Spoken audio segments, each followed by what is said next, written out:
live. Good morning, good morning, good morning, good morning, good morning.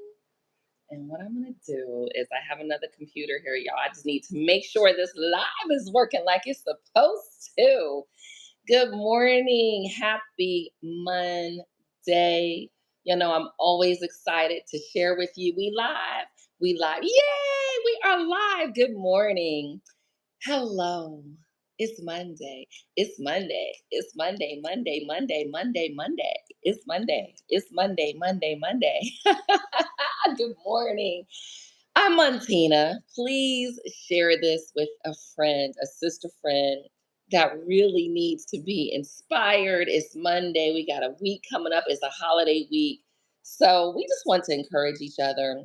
And I created this marriage support group for women that want to get and stay married, for women that desire relationship, for women that are in the valley, coming about the valley, peering over the valley, and just women that overall love life, right? So you should not feel ashamed because you have a husband, want a husband, going through some things or not going through some things. Because I'm gonna tell you, when you're not going through some things is when the enemy is like, oh yeah, we about to get her. We gonna box with her because you know what? You put your guard down. And as soon as you put your guard down, the enemy's like, yep, I got you. I got you. Because guess what? That is his ultimate goal with us, is to get us off track. The enemy hates marriage, relationship, because you are stronger together. I don't care what nobody says.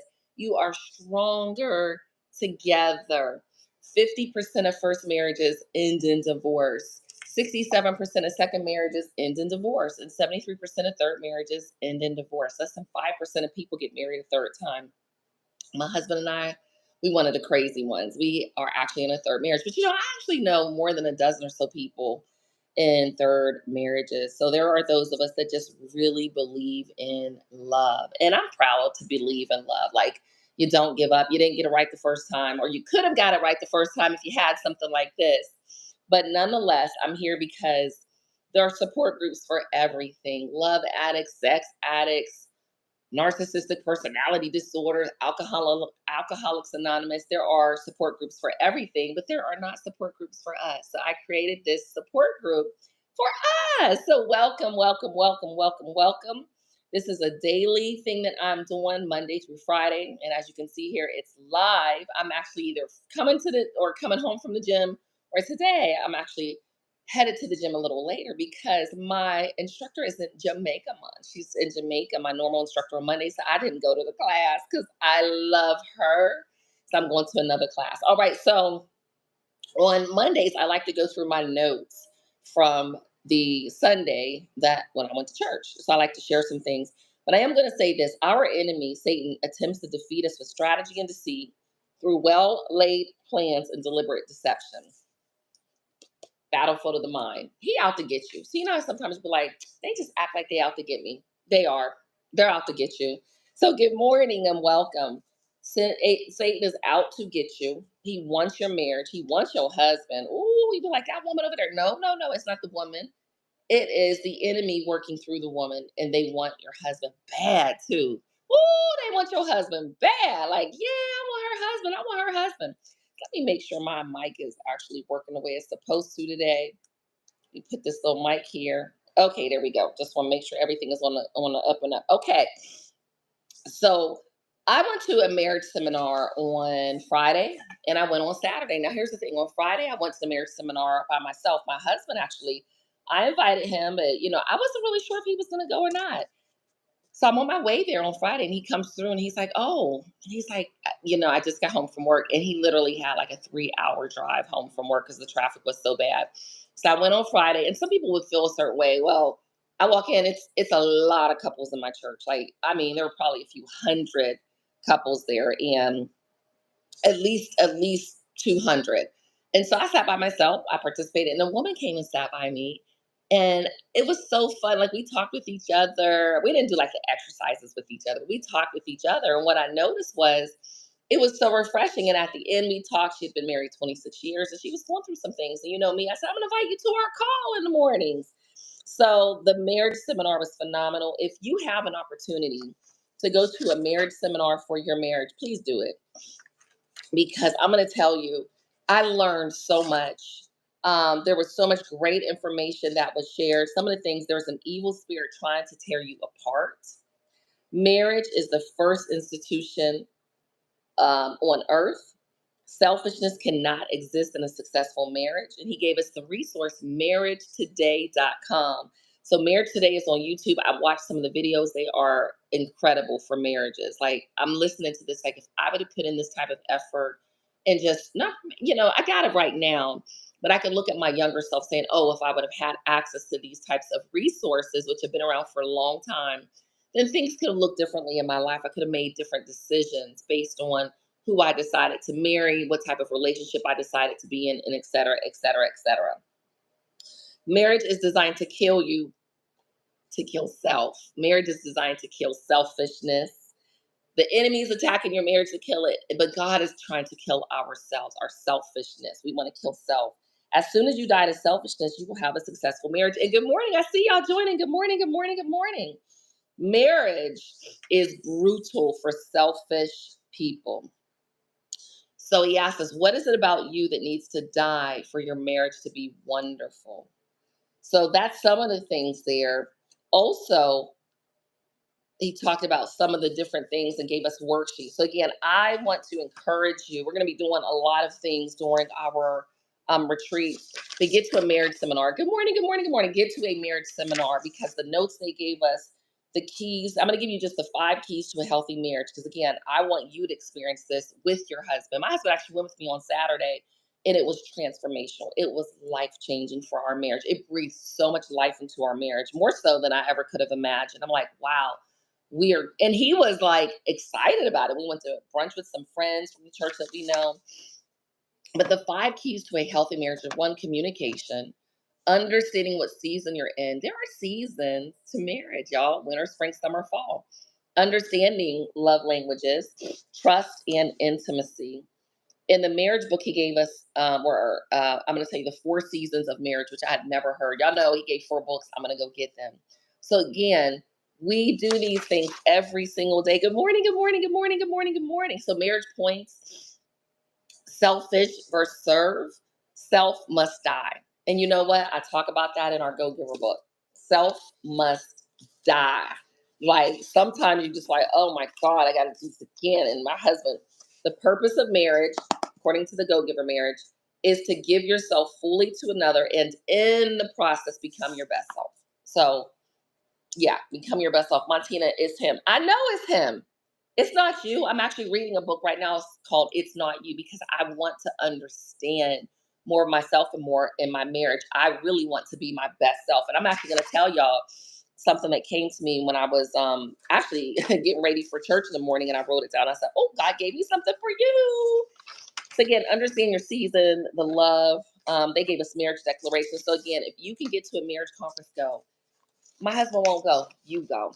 I went on Friday by myself, and I actually wasn't sure if my husband was going to go or not. And Saturday, he said he would, and he did. And again, God has to work on us because I'm going to tell you, at the retreat, we can go deeper. There's only so much I can share on YouTube, but at the retreat, and again, it's not going to be trauma bonding. No, I don't want to trauma bond with you, but there are some things that you want to.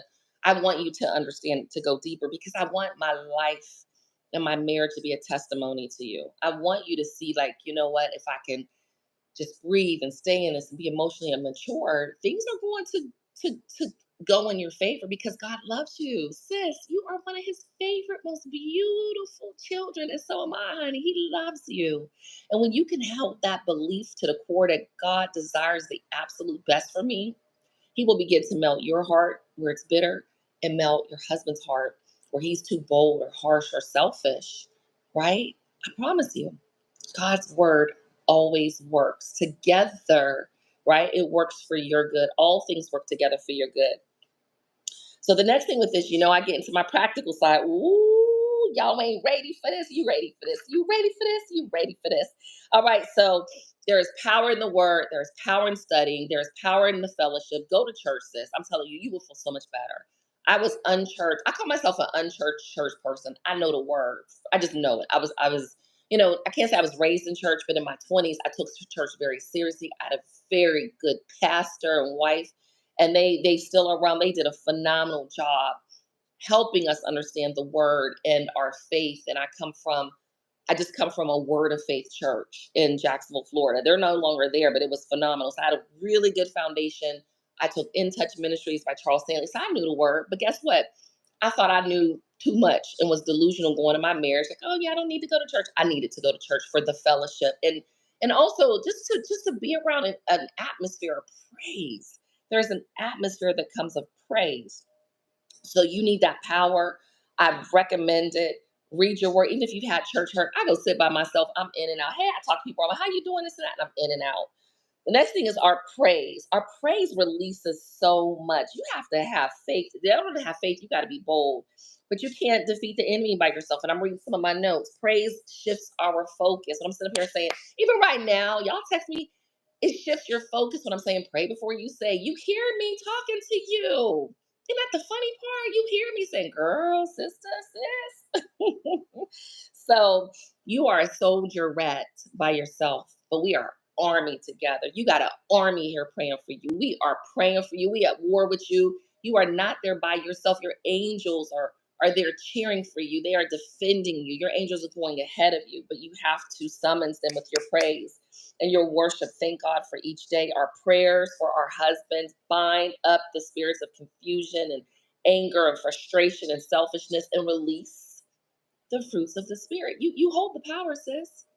Be bold with it. You hold the power. Okay, you got to go and declare war, whether it's good or bad. Because if it's not bad, I'm not saying it's not good or bad. It just is what it is. When there's constantly an enemy hitting on your door, boom, boom, boom, attacking you. What you expect? Okay, so we got to get this right. And again, our meditation, hear from God. God, He's going to come home from work. Speak through me, Lord. There's some things that I'm doing now that just because I've asked God to really give me a lens to see my husband the way He sees me, my marriage is very, very different. It is very, very different. Okay.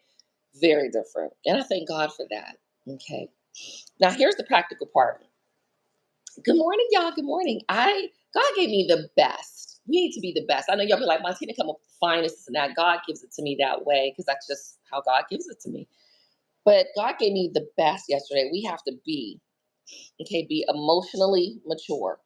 Be emotionally mature. You have to be emotionally mature in these relationships. Exceed his expectations.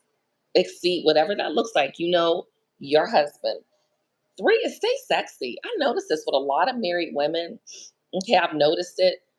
You should be sexy. You need to stay sexy in your house. Put you something a little cute on. Yesterday I came in from church. I came in from church. Me. Okay. So sometimes we think, oh, this person has this all together, or he do this and that. Every man is different. Sis, maybe your husband go to church with you, maybe he doesn't. It's okay. Comparison is the thief of joy. You focus on you. But be sexy. Whatever in the house, be sexy.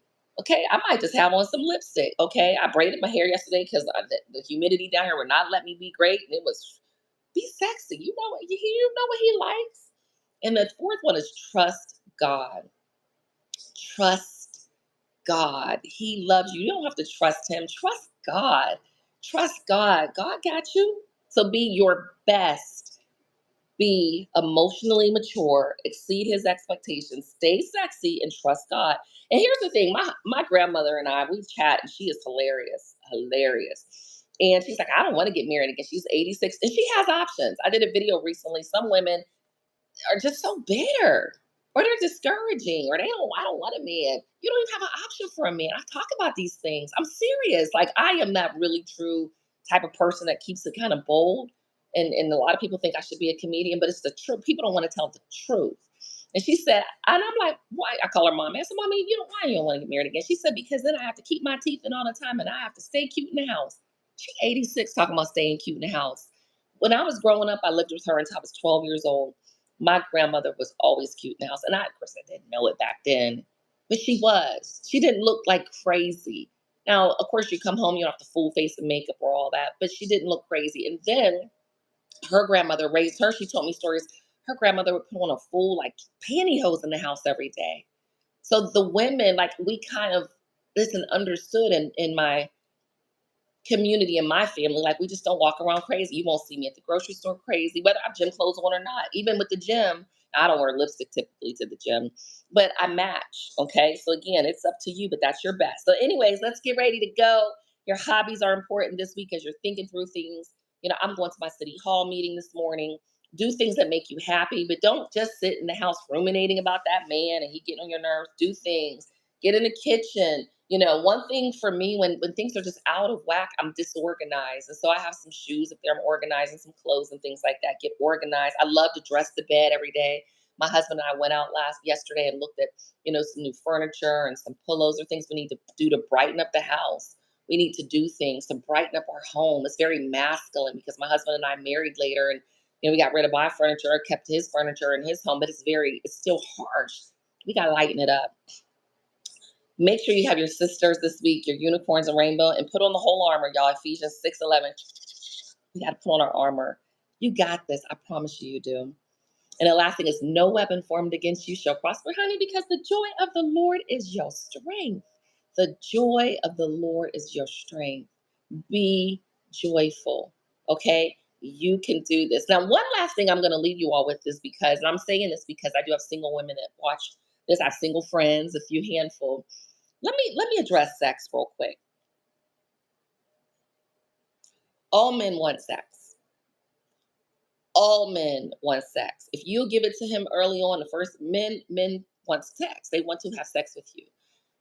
It is up to you to decide, does he want it long term or short term? I did a video about this probably about 8 years ago. I'll find it on my YouTube channel, one of my channels. I have two channels, one with 40,000 subs. So this is my second channel.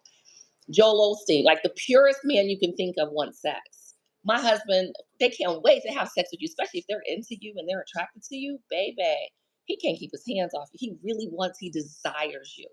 So don't be offended if a man wants to have sex with you. And that's all I'm gonna say. Just, it is what it is. And these men don't think how we think. Like, we ain't giving it up quick, but that's not how they think. Remember, men aren't us. And my married women, you have to be willing. One of my married friends and I were talking about this. You must be willing to be intimate. Montina, my body, my hormones. Get you some horny goatwood tea.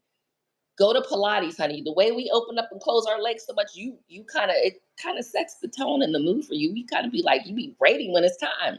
But it's important. And if an older woman hasn't talked to you about this, I'm talking to you about this. This is something I've recognized very early on. I was always willing. And not in this marriage. Like, I've not had those challenges. And maybe some people say, yeah, I don't know, but I don't want them. So what you believe in the future changes the way you live in the present. And I want you to hold a core belief that God desires the absolute best for you, and all things work together for your good, and your husband adores you and loves you, and things are going to work out in your favor. No matter what that looks like, it's going to be positive for you, sis. Okay? All right. So with that said, y'all have an amazing rest of the day.